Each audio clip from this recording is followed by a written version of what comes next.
Just off the plane in LA. Don't start ringing crazy. No time to talk, time to pose. The whiskey in my bloodstream, in the valley of where I can't sleep. And this night I wanna go back, but he's there to replace what we had. My remedy, my chemical romance, my chemical romance, oh my chemistry, oh my chemistry, my remedy, my chemical romance, my chemical romance, oh my chemistry, my chemical romance.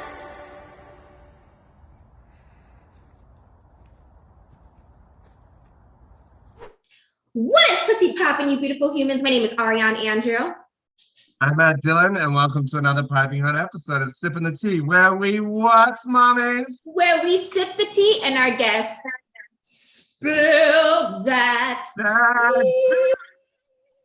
Oh, honey, when we have singers on, I always bring my best A game. That was shocking. What's up, little glitter? What's going on, little mommies? Mommy's got a haircut. Mommy did yesterday. She's serving look. She's serving bati. And that introduction song. So Ariane knows that, I'm a creature of habit, I guess. That I listen to something that I'm like, got to do my research on people, like the FBI of like trying to work new people into who I think are going to be the next big thing.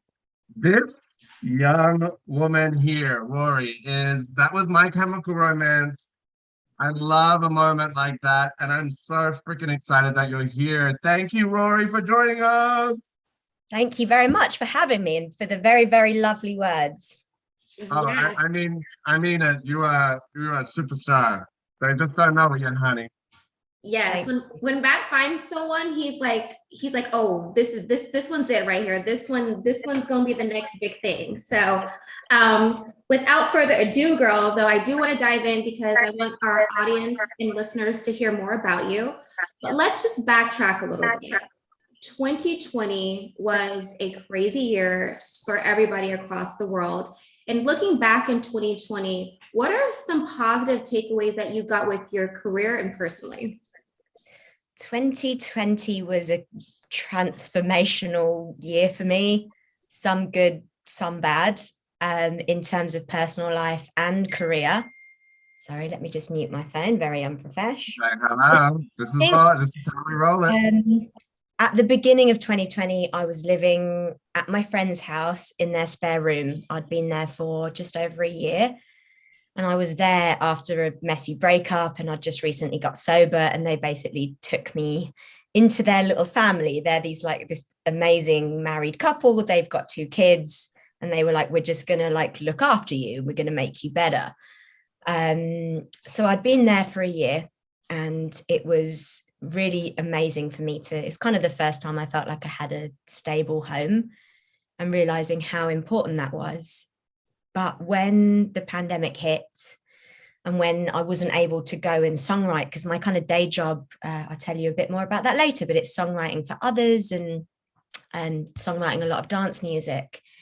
When that was taken away, and that's my absolute coping mechanism, like there's no drinking, there's no drugs anymore. It's just working. When I lost that, I had a sort of mental breakdown, really. I was really struggling with some quite severe symptoms, which was later diagnosed as CPTSD. And that was a really scary time. I really thought I was losing my mind. How it presented was super intense paranoia, feeling like the friends that I live with who had taken me in and shown me all this kindness, like feeling like they wanted to kill me and they hated me. So I had this week when I kept running out of the house. I couldn't look them in the eye. And it was really strange. And then I'd lock myself in the room, and I'd run away to get food. And it was really draining. And that moment for me, I just realized, whoa, something's happening in my body. Something's not okay with me. And I've done a lot of personal work up until that point. I think when people get sober, they often do. It's a nice time to self-reflect. but there was something deeper. I needed more help. I was listening to a podcast, I was meditating, I was walking, but something else. There was some wires here that had probably been disconnected for quite a few years, but I hadn't ever been in a situation to slow down enough to know. So long story short, I ended up going to therapy, some really, really great therapy. I feel so lucky to have found the therapist I did, who is a kind of specialist in the thing that I ended up having. So it was felt like really lucky. It was a really privileged position to be in because I'd actually come out of quite a lot of financial struggle and got myself on my feet again with songwriting. So I was able to afford a good therapist. Like when I went to find her, I searched via descending price. And like, you know, when you're doing that, you're like, I'm winning at life right now, descending price for the therapist. So yeah, and that seeing her was the beginning of a kind of another new life. I feel like getting sober was one, and then getting really good therapy was another. And then, no surprise, getting really good therapy changed a lot of other things. I ended up meeting somebody. I'd been celibate for 18 months because I also had a lot of kind of love and relationship issues. So I'd put myself on the bench, no dating, not even hand holding, for the first time since I was probably like 14 years old. And then I met someone who I'm now engaged to, and he has two kids. So I have two step kids. So I went from like on the bench to stepmom. And yeah, and then work. I had a couple of hit records that I'd written. But the thing where my low self-esteem and self-doubt was getting in the way was for my own career, my own singing. And I don't know, she just gave me the confidence to do it anyway, to think, oh, well, I might think I'm a piece of shit, but maybe other people won't, and just show up. So that was my 2020. I'm very grateful I got through it. And yeah, that's it. Well, thank you for sharing, like, not just the positives, you know what I mean? You took it there, which I appreciate, and so refreshing, because there's so many people who have gone through so much, not just in 2020, just in general. So for you to be super vulnerable and open with not just saying, oh, well, these are the great things that happen, like, oh, let me take you through the journey. Let me take you through the process of how I got to the good place, and, you know, sharing the good and the bad. So I appreciate that, girl. No problem at all. I think definitely your life experiences, I can hear in the tone of your voice, in the music, not just the lyrical part of it. Obviously, there's like definitely subtext between the lyrics and what have you. But I feel like, and you don't know this, Ari, like in terms of why I think I was so like synergistically, like one song led me to like just hearing something in you. I have struggled with drugs, alcohol.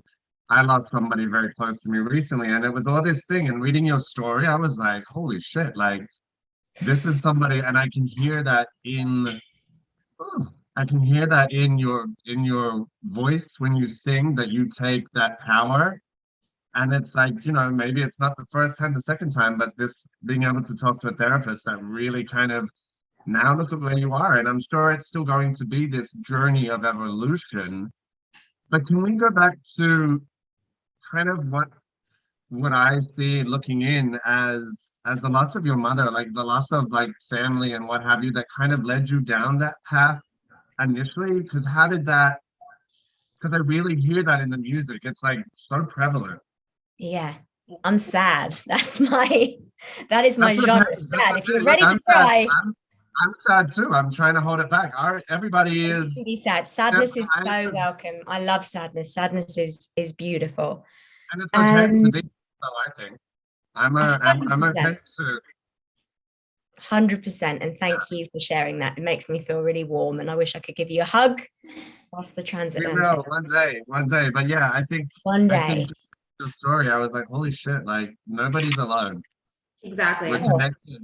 Nobody's alone. 100%. And I think music is one of the most beautiful ways that you can connect with someone else and find someone in that moment. It's always been that way for me.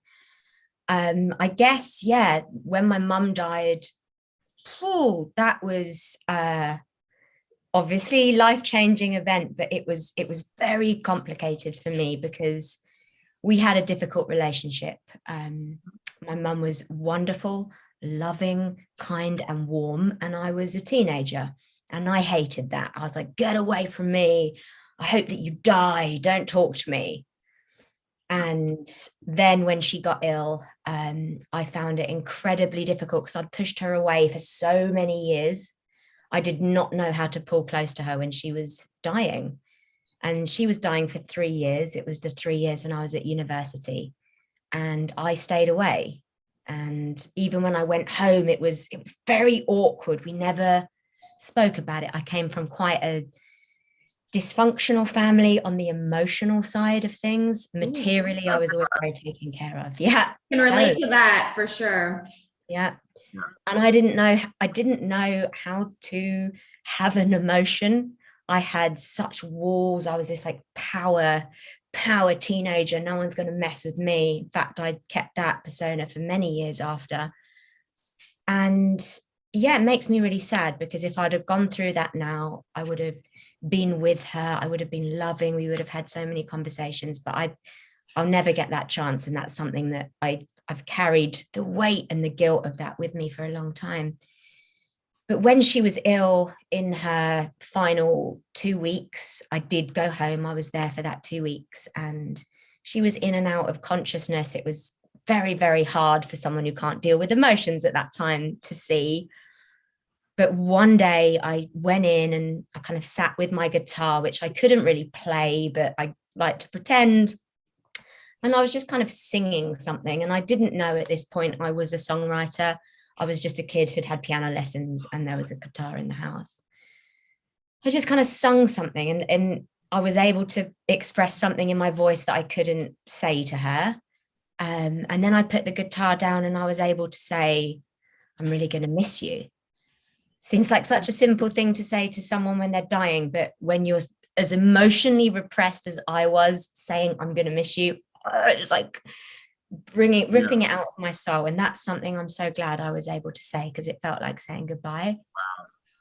And then after she died, at her funeral, this gets happier and happier.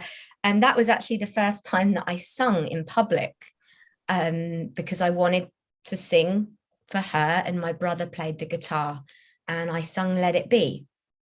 And on the day I was very dissociated, and I was on stage cracking jokes and like making sure everyone else was okay. So I sung it fine.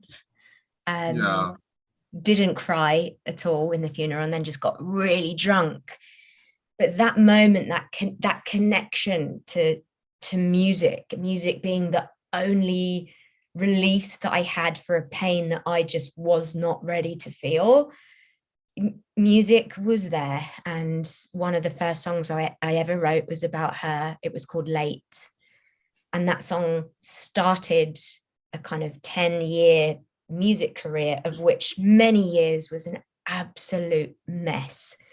But it got me to where I am today. So she is woven in to everything. At least that's how I feel. And that makes me very, very grateful. Beautiful thing I've ever heard. She's like, I got chills big time, because it's like you're sitting, we always say this show ends up being like a full therapy session. It does.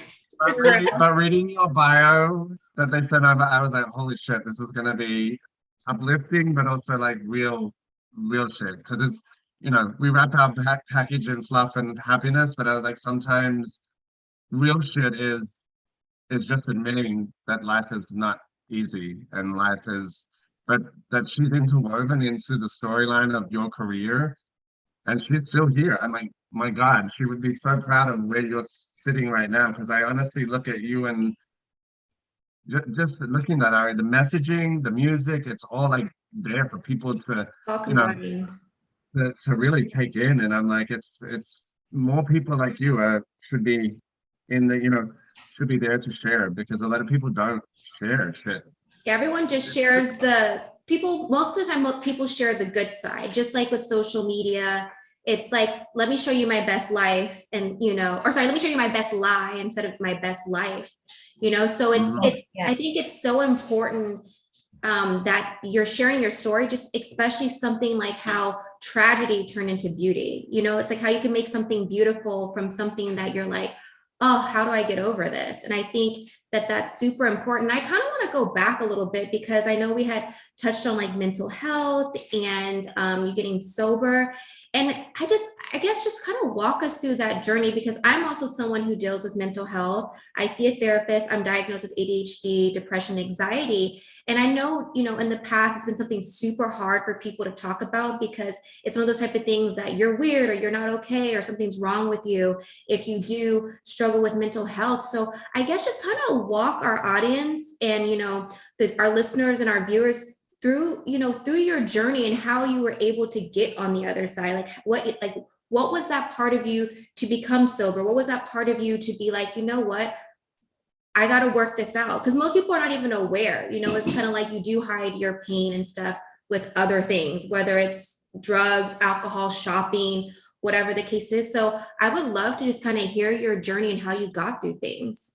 Like, holy shit. Absolutely. Thank you for sharing yours as well. I'm also ADHD club. Got a lot of love for the ADHD crew. Yeah, so I guess it began after my mum died. Drinking began to be a coping mechanism, but I would never have known it. I was just the life and soul of the party. I was always out in London. People were always hitting me up. I was out every night. I'd be the crazy one dancing on the tables when the bar closes. Let's go to a strip club. Let's stay there till 5 and then back to mine. And I thought I was so happy-go-lucky. I really did. It's so easy to be like, I was masking my pain with alcohol. I thought I was living the dream, just drinking. Yeah, and I hated people that didn't drink. I hated them. I was like, the only people I'll never trust in life is sober people. And then here we are. But that was such a long journey. That was my entire 20s and early 30s, was drinking and drugs just dancing around with me. And sometimes I'm drinking every day. And then other times I'm taking 3 days off and I'm going to the gym and trying to lose 20 pounds. And then other days it's in and out. So it wasn't like a steady decline, and it took many, many, many years. And towards the end of my drinking in my late 20s, a couple of friends had made comments to me, because at that point it was my blackout behavior was so bad that they were worried about me. It might be going home with a stranger.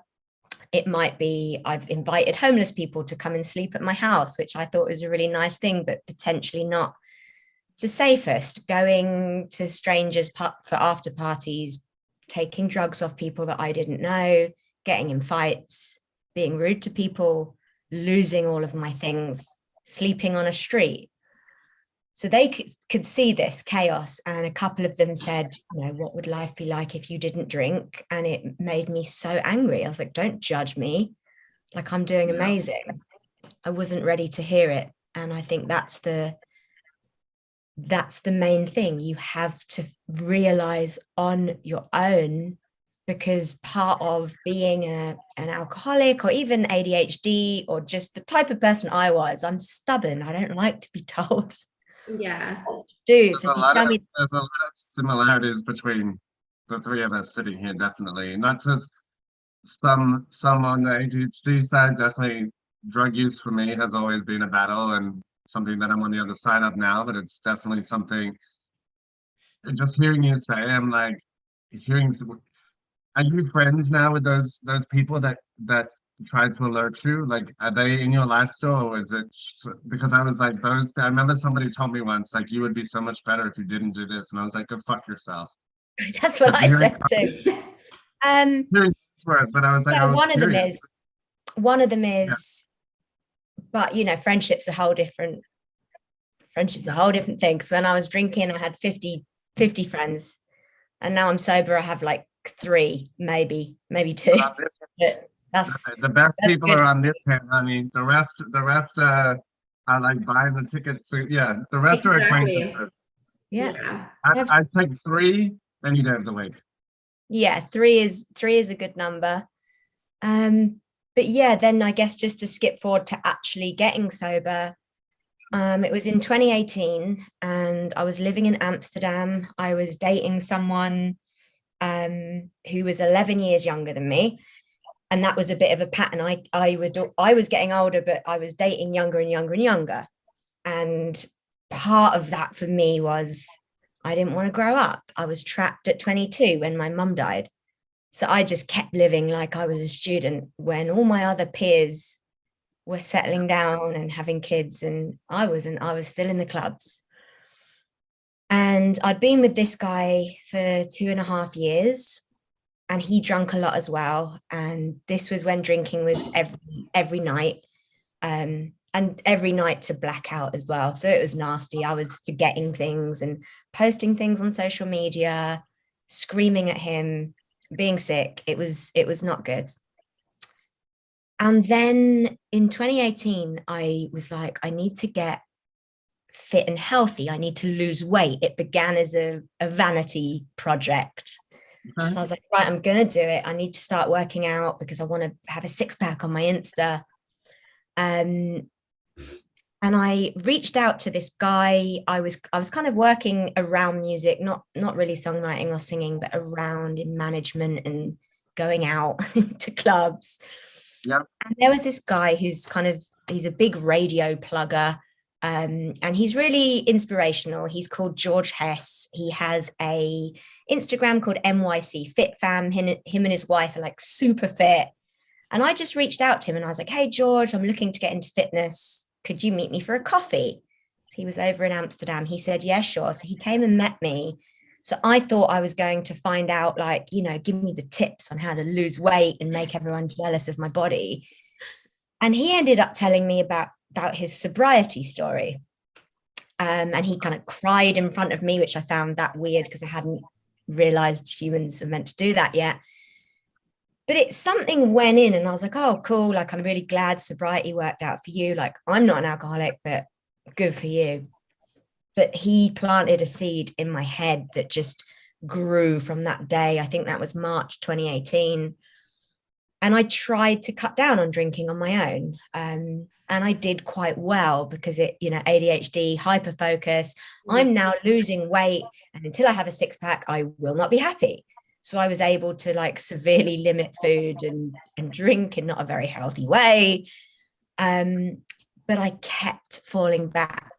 I'd maybe go 5 days and then I'd drink. I'd get 10 days and then I'd drink. I'd go for a 5-mile run and then I'd drink. I was constantly thinking about not drinking. It was an obsession, but I was just about holding the spinning plates and I was starting to look a bit thinner, which a lot of us equate with health, which it isn't, but that's where I was at the time. And then I had a work event in Ibiza and I was like, I'm going to go and I'm going to do it sober. This is me now. And I went, Ibiza of all places. I was like, of all places, I go to Ibiza and then have a mega relapse there. I miss all my work meetings. People are ringing me. I'm ignoring the phone. I'm up for 3 days straight. I'm drunk. I'm taking God knows what. I'm in a horrible hotel room with strangers with the curtains drawn, sniffing things off keys, just trying to stay high because I know when I come down from this is going to hurt me because I was trying to be sober.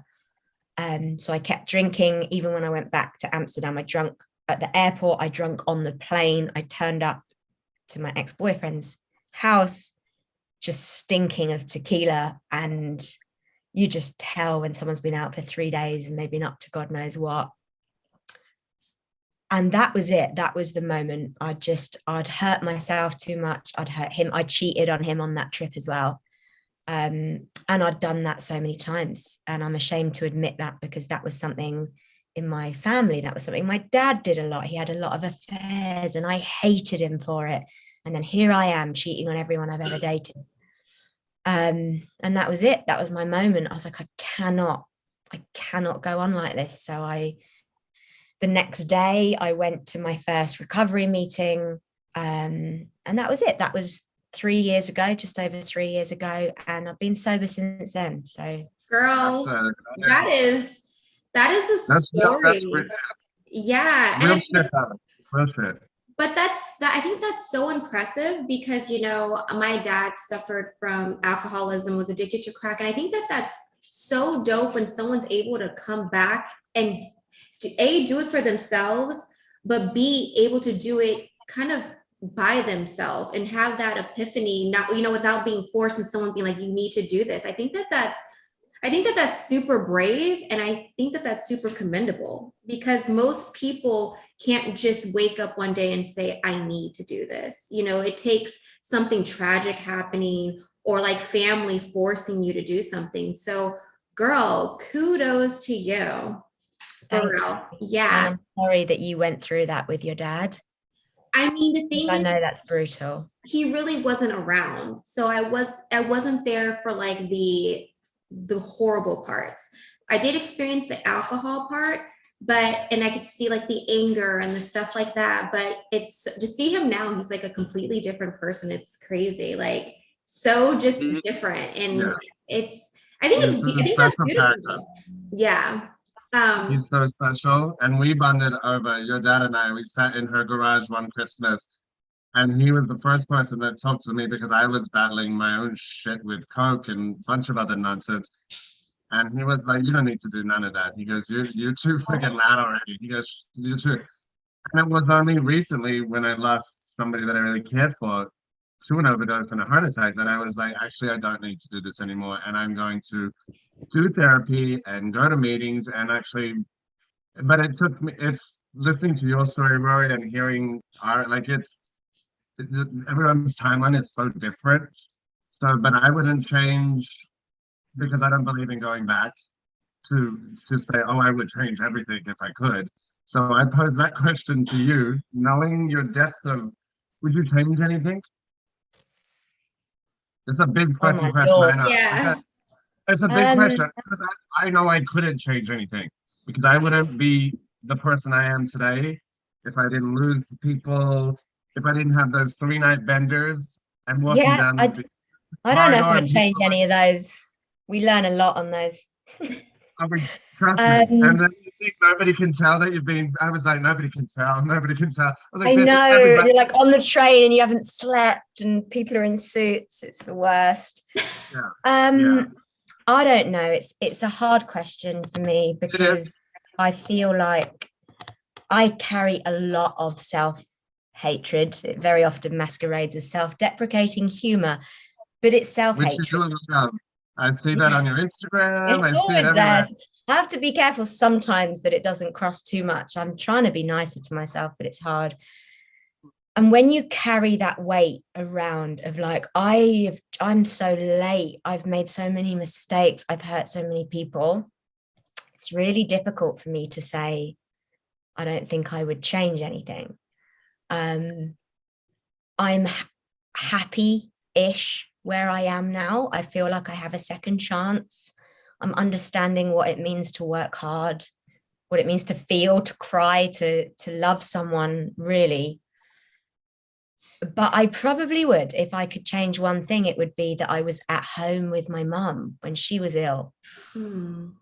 I would do that. I'd leave uni and I'd just go and be there because that's time you never get back. And that's part of my self-hatred, that guilt that I wasn't there. It doesn't mean I don't have joy. I have so much joy in my life, but I have a lot of pain too. They're kind of equally carved, and that's okay. The fact that you can speak clarity on that, like the way you just presented that, it shows depth and shows that at least I think that sometimes when we're in it, we can't see it, but I feel like the fact that they're equally carved and she was able to like actually talk about like, say it like that, already means I think that you're able to be in it. So now you're actually like, you can acknowledge both sides of that coin, so to speak. Because that's a whole battle that coin battle. I'm like, this shit, we keep talking, girl. Well, it's our personalities, though. It's, Yeah, I want to get to the music part because I want to talk my camera. I want to talk, but no. I mean, it's all intertwined anyway. Because if you listen to Exactly. any of Rory's music, there's no way we couldn't have not gone deep. Now I've held back so many tears. That's why I keep being like, oh fuck me. Oh, don't hold me Yeah, back. because I was like, okay, we have to get to the. I'm like, this is good. I'm like, but we have to talk about the music, girl. I'm like, My Chemical Romance. Let's. This Yes. is. Tell us about it. Tell us the genesis of it, because it takes me back to, and somebody, a straight man, one of my clients' husbands said, "Oh, I love a like angsty female banger like that. It's like Paramore. It's like this." So he was like an angsty female. Like it's like an ode to when music was good, I think. So that's the ultimate. Oh well, it's not friggin' choreographed nonsense. So I feel like it's got some guts. But what for the viewers that are just hearing it or the listeners, what's the genesis of the track? Genesis was this, I think it was written last year, and I was really trying to push myself to release my own music under the weight of all this shame of being rubbish and a bad person and a loser and an imposter and all that. It's a heavy backpack. And I was going into a songwriting session and I had this idea, like I would love to write a song called My Chemical Romance about love addiction and drug addiction and the similarities, how love can be a drug, because it certainly has been for me. true. Oh God, it's so true. People are the most addictive of all things. Yes. And call it My Chemical Romance because they were a really important band to me when I was a teenager. So I was going into this session and I was like, they're not going to want to do it for me. Because normally as a songwriter, you're going in to write a song to then pitch to somebody bigger. Yeah. That's kind of how it works. So for me to go in and be like, could we write for me? But I like did my breathing exercises. I was like, I'm just going to do it. And they've got boundaries. They'll tell me no if they don't want to. And they were like, yeah, sure, man, let's write for you. So I was in with these wonderful producers called Twin Lee and a friend of mine called Jordan Shaw, who's an incredible songwriter. And it happened in like an hour. I had a lot of the lyrics anyway. And the second it was written, I was like, it just feels like me. I feel like this is what I sound like on the outside, at least for like 2 months. And then it changes because ADHD won't let me be happy anywhere for too long. I need like the next sound, the next thing. But yeah, I just loved it and made a plan to release. And that's kind of still going on at the moment. Like it just had its first Radio 1 play yesterday, which I baffled saw me. BBC, baby. For those in America that don't know what's popping, that's a big Oh, deal, it's like man. because we have like one radio station here. It's so crazy compared to what you guys have. Like, well, we have Radio 1, Radio 2. Radio 2 is a bit slower, like a bit more like Ed Sheeran-y. Radio 1 is if you're doing something a bit different or edgy, you want Radio 1, but it's like impossible to get. And I just did not, I was so convinced it was not going to happen. And then when I found out this morning, I was like, wow, like I was wrong.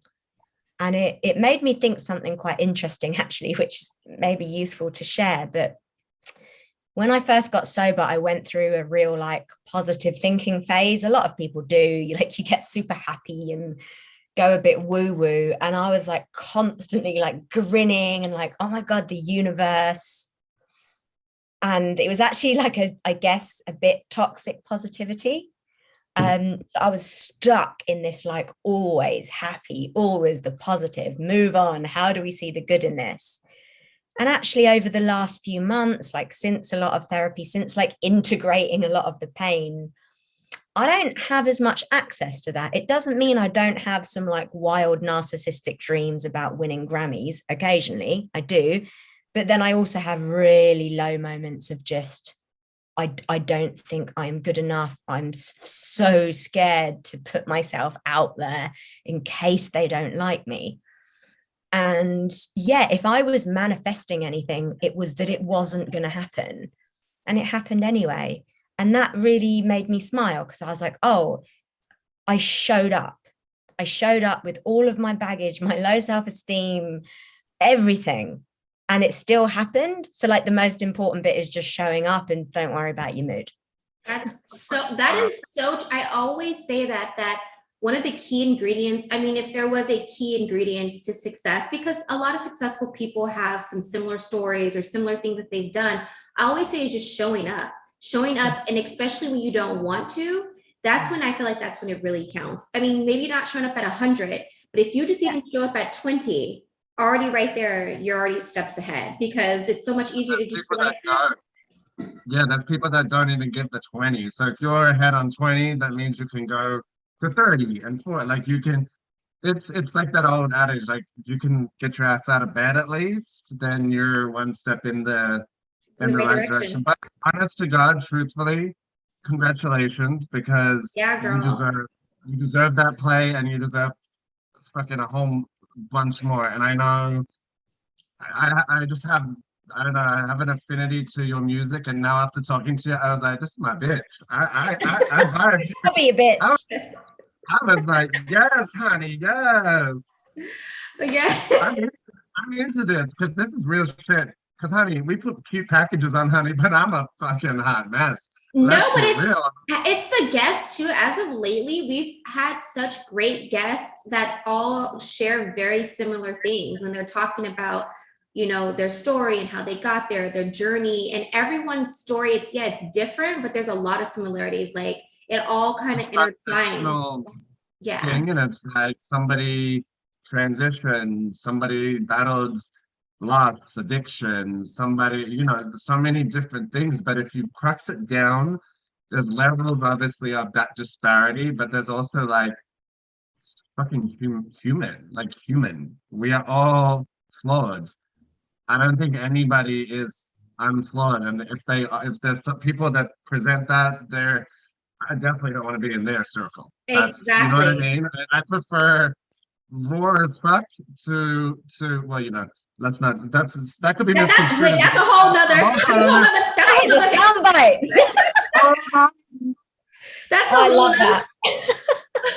Well, girl, before we like close out, is there any tea that you want to spill? Any last tea, girl? Oh my gosh. You know what? Yes, because this week has been an interesting week for me, and maybe someone needs to hear it and it will help a bit. Over the weekend, I'm working on my first EP at the moment. So it's like 6-7 songs. And when I'm in the studio, I feel like it's the best work I've ever done. I'm pouring my heart and soul into it. It's very down and depressive. We've got self-harm songs, suicide songs, alcoholic songs. So it's, you know, it's that type of EP, but it's me. I'm so proud. I feel so privileged I'm able to be there. And I was really enjoying the process. I was like, wow, look at me. It's taken me 15 years, but I'm doing the thing I always wanted to do. This is great. And then this weekend, my brain just goes, this is not great. This is terrible. You are terrible. This music is an embarrassment. You've got it wrong. All your friends and your peers are going to laugh at you, and you're just going to be so cringe. Like, you need to stop. You need to stop doing it. And it was even more intense than that. It was like a bodily feeling of fear. Like I was petrified and I was ashamed. And it sounds so silly because they're just songs. I'm just singing with a guitar, but the shame I was carrying. And I've just been walking around with that for a few days and trying to figure out, like, why do I feel so much shame about this thing that I know I'm okay at? I've had enough people tell me they think it's good. I know it's okay. Why can't I just hold on to okay? And it just like led me to that place of really realizing how much I care about music. And by saying these things like, it's rubbish, don't do it, I'm trying to protect myself. And I kind of did my breathing, and I had my therapist's head in my voice, and I went a bit deeper, and it was quite sad because underneath all this shame and all this fear, I was back to my mum being ill, and I was back to building walls so that I could not be hurt by this thing. Oh, it's come back. Oh, you have 3 months. Well, that'll be okay. We'll deal with it. I built these like impenetrable walls so nothing could get in, especially not hope. Because hope is the worst, especially when someone is terminally ill. Hope will kill you as well. So I learned to just never hope for anything and to expect the worst. And actually, for a while, that did me quite well because life was really fucking hard and I was ready for it. Like, oh, you're going to leave me? No problem. Oh, my dad can't say he loves me? No problem. Oh, my mum's dead? No problem. Oh, I'm dropped from my record label? No problem. Like, it built this resilience in me. But now things are going well and life is good. I don't know how to process it. I don't know how to hope. So my brain and my body tries to tear it down and tries to see problems in it. And that's where all the shame comes from. It's not really shame, it's just fear. It's fear that I care and I might lose something that I love again. And I don't know what the answer is. I don't know how you hope. I don't know whether there is an answer. Maybe I you don't think there is have to an get answer. hurt. I think if you get up and walk in your truth, even if it scares the shit out of you, because trust me, and I'm a complete stranger to you. We're friends now here. If you keep on that path, even if it scares the crap out of you, you made a difference in my life just by meeting you now and listening to your music. That's one person. One person. That's all Truthfully. that No matters. bullshit. No bullshit. One person. That's why I reached out. That's why I wanted you on. That's it. That one person. Now she's got me like shook it.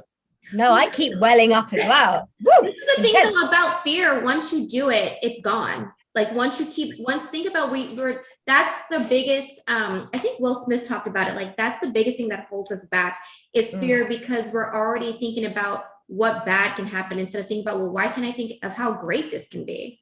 You know, it's like a program. We're so programmed. Think about society. It's negative. Why do people rubberneck when there's an accident? People want to stop and look instead of helping. They just want to see what's going on.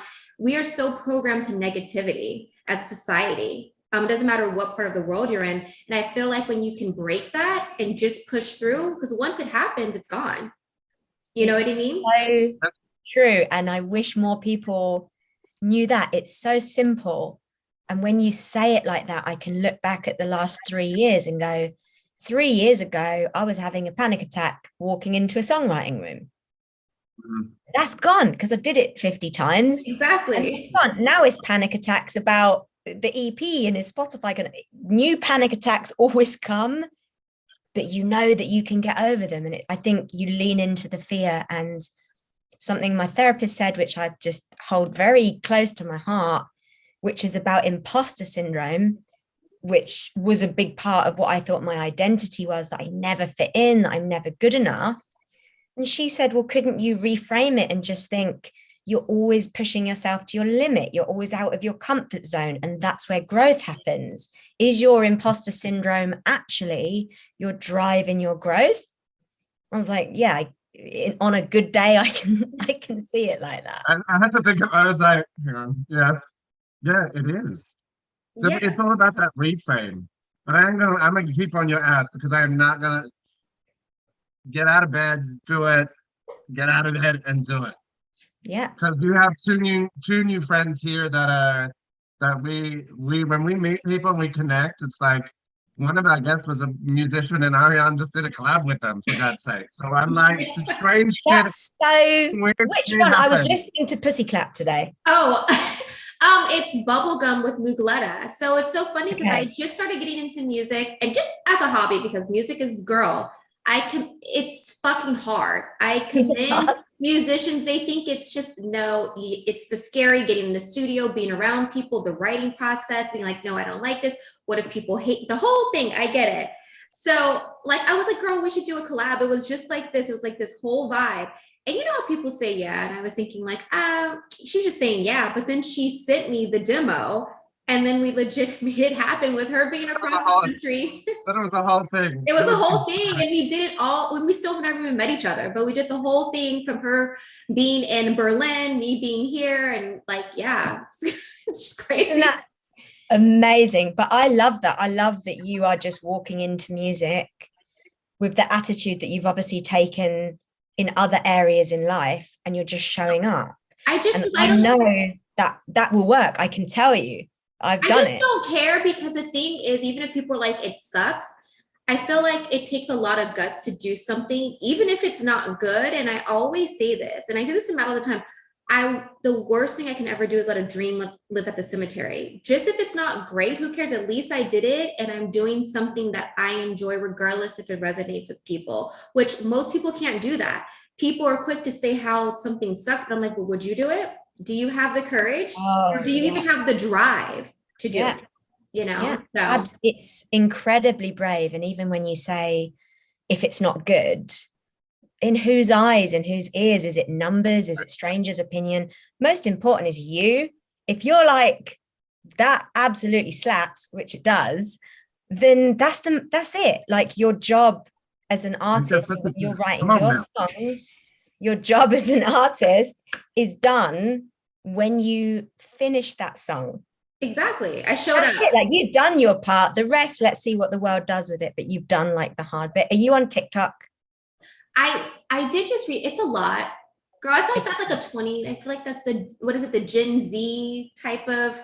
I just turned 34. So I'm like trying to keep up. And it's like with Instagram, like I have my hands into so many things, but it's fun. It's like a fun way to be creative. And I'm learning like the things that people like. It's interesting, like what gets so popular on there. Usually it's like someone who's just like doing this and lip singing to a song. I'm like, really? This is what it is. But I don't knock it, because I'm like, hey, if that's how they're getting their money and that's their creativity, your music is so TikTok friendly. So when I was listening to it today, because it was super short and it was really cool and it was a bit ratchet, and I could just see people doing dances to it. So you get on there in your own way. Like, I'm 37, so I hear you. Like, when you talk about age, it's really difficult. And with things like TikTok, it's like, oh my God, like, no, but it's a really wonderful space. It's the only place really at the moment where you can go viral and wake up to 50,000 fans, and things can happen really quickly, and it's fun. It is fun. That. So it's just finding the way, I guess, to enjoy it. So it's not a task. Yeah, just like the creativity. That's why I started doing things that I enjoy on TikTok. And I do notice like the things that, it's the interesting things, the things I put zero effort in. That's the stuff that is big. And it's the actual stuff that I take time, and it's like, Everything builds over time. We've been doing this show for like, I think you'll be 153. And everybody's like, oh, you're still doing that? I was like, yeah, motherfucker. And we're finally making $5. So wait, give us time. Give us time. I'm gonna let you know. At least we're doing something. What the fuck are you doing? Yeah. See you in 10 years. Exactly. This is a pure I'm lost for words, because this has mentally drained me, this interview of like joy. Like, I feel so good. I'm sorry I've mentally drained you. In like the best way. It's like giving me pause, and like now my mind is like thinking about shit. I was like, no, he means that in like the most positive, like in like a positive way, like was able to drain out all the bullshit. Like, get rid of shit, like get it out. I feel like I like that. I feel like I feel like very, very vibe. This is our longest interview too. All right, wait. Well, she's like, bitch, you better wrap this motherfucker. All right, that's me. Yeah, wrap it up. That's just when you know, because usually there is a hard out where we'll be like, okay, like, but when it's so good, you can't stop magic. You can't stop magic. So speaking of magic, girl, thank you for gracing us with all the things you have going on, being vulnerable, and just, being so honest. I really do appreciate that. And so for people who are living under a rock, they need to know who you are. So let everybody know where they can follow you on social media, stream your music, the whole nine, girls. Spill the tea. Absolutely. So I'm on everywhere, including TikTok at 37. What an embarrassment. And my username is its_. R_O_Y. So Rory with all the underscores. Also, you can find me on Spotify. And yeah, that's it. We're gonna put it right underneath you, so everybody, Heroes, guys, thank you so much for your wonderful energy and time. It's just been absolutely beautiful, and thank you for reaching out, Matt. I love how music can do that. Yeah. And literally, wait, we got an outro before we outro you, so hold on. We still got 20 seconds left to outro. Because I was like, hang on, she's about to disconnect. I'm like, not yet, bitch. Wait, so where can everybody follow you at, Matt? You can follow me at Matt Dillon 1983. And what about you, Lady Love? You guys can follow me across the board at Ariane Andrew. Of course, follow Sippin' the Tea at Sippin' the Tea TV Show on Instagram, Sippin' the Tea TV1 on Twitter. And if you got anything out of this, we do this for free 99. All we ask that is your payment is that you share it with a friend, comment, subscribe. But we will catch you guys same time, same place of another episode of Sippin' the Tea TV Show. Yeah. Thank you, Rory, for joining us. Got no room for debaters and haters, 'cause I know that dreams come true for me and you.